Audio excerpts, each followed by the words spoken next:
Hello guys, welcome back to my channel স্বরূপা lifestyle. তোমরা ভাবছো তো যে এটা কী আবার ভিডিও ছাড়ছে।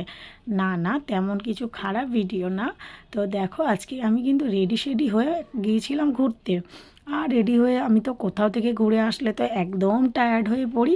আর তোমাদের দাদাভাইয়ের কিন্তু এইগুলো কিন্তু খোলার দায়িত্ব, ঠিক আছে? আমি যতই সাজি না কেন, ও তো বিরক্ত হয়ে যাচ্ছে যে মাথায় কত ক্লিপ লাগিয়েছ, কত ফুল লাগিয়েছ। এরকম করছি, আমার মাথায়ও লাগছে একটু একটু, তারপরেও কিন্তু আস্তে আস্তে খুলে দিয়েছে। তো যাই হোক, দেখো, প্রথম ভালোবাসা কিন্তু মেয়েরা কোনো দিনই ভুলতে পারে না। কিন্তু মানুষটা, দ্বিতীয় ভালোবাসা যদি মানুষটা পারফেক্ট হয়, নিজের মনের মতো হয়, সব কিছুই ভোলা যেতে পারে। বাবা মায়ের পরে কিন্তু এই একটাই ব্যক্তি যে আমাকে বোঝে, যে আমাকে মানে। হ্যাঁ, আর সত্যি কথা বলতে মানে ওকে পেয়ে আমি ভীষণ হ্যাপি। আর আমরা দুজনে সত্যি খুব ভালো আছি। হ্যাঁ, আজকে আমি অন্যের জন্য কেঁদেছি, ও কিন্তু আমার জন্য কেঁদেছে। এরকম একটা দিন গেছিলো, তো সত্যি আমার মুড আজকে, ওর মতো ছেলে বলে আমাকে হয়তো আবারও সুযোগ দিয়েছে, আমাকে হয়তো ও আবারও নিজের কাছে টেনে নিয়েছে।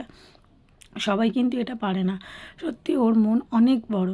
হ্যাঁ, তো যাই হোক, আমি হয়তো একটু বেশিই বলছি, বেশি কম আমি জানি না। সত্যি আমার বরের বিষয়ে কিছু মানে বলাটাও হয়তো কম হবে। আমাকে মানে কী বলবো, ও নিজের থেকেও আমাকে বেশি ভালোবাসে, এরকম একটা ব্যাপার।